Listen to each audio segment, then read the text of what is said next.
এত জনপ্রিয় একজন মানুষ, আপনি দেশ থেকে চলে যেতে হলো কেন স্যার? সেই কাহিনীতে এই মুহূর্তে যাওয়া ঠিক হবে কি? মাফ করে দিয়েছি। জিয়া রহমান আমাদেরই একজন ছিলেন। আচ্ছা, তুমি ফ্র্যাঙ্ক হইছি, উনি কোরআন শপথ নিয়ে আমাদের সাথে কাজ করতে রাজি ছিলেন, কিন্তু পরবর্তী পর্যায়ে তিনি তার নিয়ত থেকে সরে আসেন। তার জন্য তো আমরা দায়ী নয়, উনি দায়ী।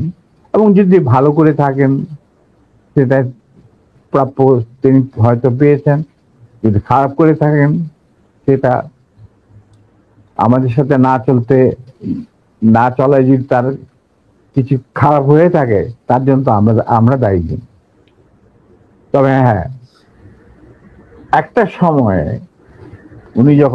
আমি যখন চীনে ছিলাম রাষ্ট্রদূত,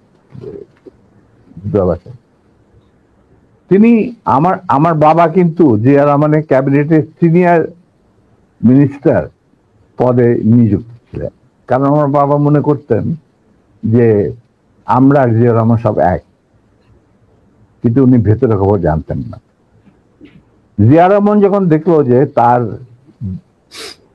তিনি সেনা পরিষদের প্রায় 4000 লোককে মেরে ফেলেছেন তার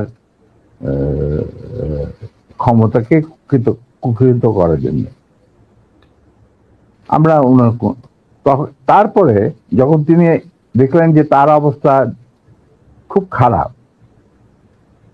ভেতরের খবরটা সাধারণ জনগণ দেখে না। সাধারণ জনগণ দেখতে জিয়া রহমান, সারনাস, রেবন, গঞ্জি, কাঁধে কোদাল বসে আছেন, এই সমস্ত। কিন্তু ভেতরে যে কি হচ্ছিল আসল ক্ষমতা কেন্দ্রে, সেই সম্পর্কে সাধারণ জনগণ জানারও কোনো স্কোপ ছিল না, তারা জানতেন না। সেখানে তার অবস্থা ছিল নরবলে, কারণ ওখানে তিনি ডিভাইড এন্ড রুল নীতি প্রয়োগ করেছিলেন, যেটা খুবই মারাত্মক একটা হুমকি ছিল তার জন্য। তিনি হয়তো বুঝতে পারেন নাই। তিনি যখন রাষ্ট্রীয় সফরে আসেন, আমার বাবাকে deputy head of the delegation করে নিয়ে আসলেন এবং আমাকে বললেন যে let us forget and forgive, তোমরা আমাদের পাশে দাঁড়াও।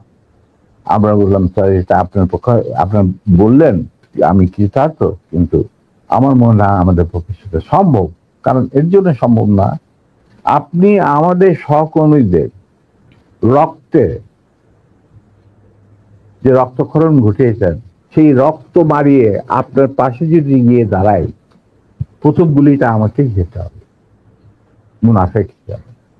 তার আমি আপনাকে বাঁচাবো, বা আমরাই বা আপনাকে বাঁচাবো, সে রাস্তা তো আপনি বন্ধ করে দিয়েছেন। এটা কত সালে স্যার? এটা যে জিয়া রহমান কোন সালে দিয়েছিল মনে হয় 81, 76 না 77, সামথিং লাইক দ্যাট।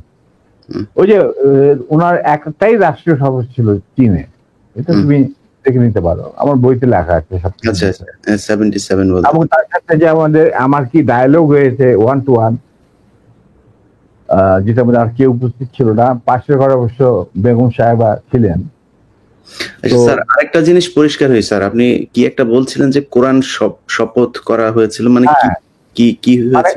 আমি বলি, শোনো, এই যে সেনা পরিষদ, আমরা যখন ভারতে যুদ্ধ করছিলাম, যখন আমরা বুঝতে পারলাম ভারতের গেম প্ল্যানটা, তাদের একটা সুদূর প্রসারী চক্রান্তমূলক একটা পরিকল্পনা রয়েছে, বাংলাদেশকে প্রথমে ক্লায়েন্ট স্টেট, তারপরে অঙ্গভূত করা, সিকিমের মতো। আর সেখানে লেন্দুদ্দোজি ছিলেন, আমাদের মুজিবুর রহমানকে বানানো হলো তাজউদ্দিন, আর পরে মুজিবুর রহমানকে বানানো হলো সেই লেন্দুদ্দোজ। এটা যখন আমরা বুঝতে পারলাম, তখন সমমনা কমান্ডার যারা পলিটিক্যালি কনসিয়াস ছিল ছাত্র জীবনে, ধরো পরবর্তী জীবনে, তখন আমরা বললাম যে আরে আমাদের তো আসল যে যুদ্ধ সেটা তো হবে স্বাধীনতার পর। ভারতের আগ্রাসী মনোভাব নিয়ে যখন বাংলাদেশকে গিলে খেতে চাবে, সেইটার বিরুদ্ধে আমাদেরকে লড়তে হবে, তার জন্য আমাদের প্রস্তুত থাকতে হবে, প্রস্তুতি এখনই গ্রহণ করতে হবে। তখন আমরা ওই মুক্তিযুদ্ধের আড়ালে আমরা সেনা পরিষদের বীজ বপন করি। তো তোমার মনে থাকার কথা, যদিও Zia Rahman declaration of independence দিয়েছিল, প্রথমে তিনি নিজেকেই অস্থায়ী সরকারের প্রধান হিসাবে দাবি করেছিলেন, মানে ভাষণে বলেছিলেন। পরে ইন্ডিয়ার চাপে উনি থেকে বদলে যে মুজিবুর রহমানের ইনস্ট্রাকশনে আমি এই ঘোষণা দিলাম স্বাধীনতা। এরপরেও কিন্তু তার প্রতি ইন্ডিয়ান সরকার বা আওয়ামী লীগ সরকার কখনোই আস্থা রাখতে পারে নাই। তারা তাকে সেক্টর কমান্ডারের অবস্থান থেকে সরিয়ে এনে হেডকোয়ার্টার দাম করে এক সেফ হাউসে, মানে আমাদের কিছু সেফ হাউস ছিল যেখানে আমরা থাকতাম, বা আমাদের সাথীরা সুজাত কল্যাণীতে, মানে এই অভাব অফ ক্যালকাটা একটা বাড়িতে ওনাকে না নিষ্ক্রিয় করে রাখা হইত। তখন কেউ জিয়া রহমানের আশেপাশে যায় না, কারণ উনি ভারতের চক্ষুষু, উনি আওয়ামী লীগের চক্ষুষু, তো কে যাবে ওনার সাথে দেখা করতে?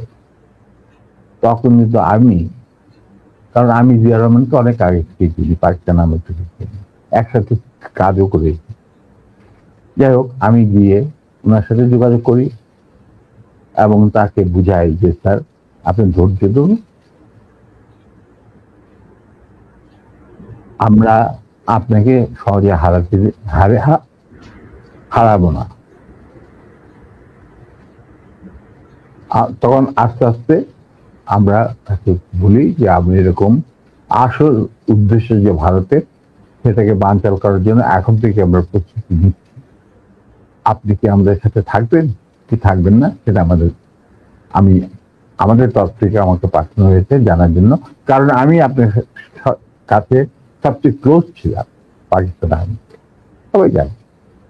আচ্ছা, উনি বললেন কি তোমাদের কর্মসূচি? তখন আমি তাকে আমাদের কর্মসূচি দিলাম, যেটা 25 বছরের একটা কর্মসূচি ছিল ইলিয়া। তুমি যদি এই কর্মসূচিটা পড়ে,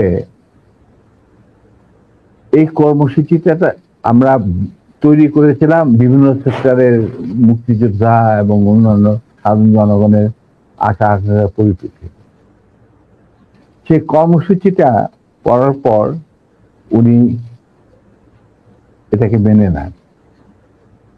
তো আমি বললাম যে স্যার, আমাদের সমস্যা হচ্ছে আমরা সবাই প্রায় সমবয়সী, আমাদের একজন সিনিয়র অফিসার দরকার যাকে আমরা ট্রাস্ট করতে পারি, তাকে আমরা কেন্দ্র করে এগিয়ে যেতে চাই